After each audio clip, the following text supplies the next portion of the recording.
power. And the first of those is older than Nato. Well, almost. He is the veteran British politician, twice Mayor of London, the first and finest Mayor of London, and my former parliamentary colleague, Ken Livingstone. Ken, welcome back to the show. Can I just correct you? I was actually born 2 years before NATO. Yeah, I knew you would be vain enough to point that out, but it was in the ballpark, so I thought I'd try and get away with it. But you're looking splendid. But it dominated our lives growing up. It has. Yeah. So tell us about But we that. were told all the time we had to be in NATO because Russia, the communists, were going to invade Europe.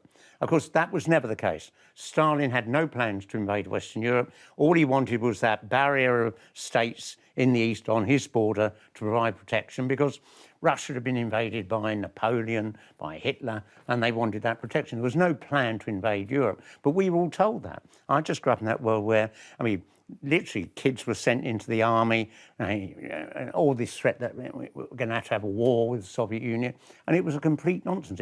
All it was about America dominating the world. That was the plan. When the real tragedy is, when President Roosevelt died just a month before the defeat of Germany, he'd got plans for a proper deal with Stalin to manage a peaceful post-war world. But then Truman, deeply reactionary president, and he was all about rolling back the Soviet Union.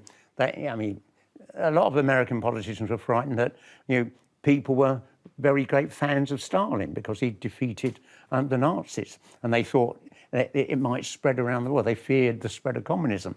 And so in, 50 years after the war, we spent billions and billions of pounds on military that just wasn't needed or necessary. We could have done so much better for the lives of our people in Britain if we hadn't done that. And on the logic that you have explained, when the Soviet Union collapsed and these former Allied states in the Warsaw Pact became themselves, for the most part, thoroughly reactionary, and many of them United States satellites, there was no further need for NATO. So why did it continue and why has it expanded? Well, I suspect a lot of it is, of course, it generates a lot of money for the arms industry. And the arms industry would have been terrified. If the Cold War comes to the end, we're going to have to shut down, So I think constantly ramping up this fear that we're under threat and all that, we need to spend more on our military, goes on and on and on. And it's been a disaster because you actually look at how, here in Britain, how much underfunding there is for our schools, our NHS now. I mean, the NHS now is getting 18% less than it would have done if the Tory government had carried on with the spending of the previous Labour government.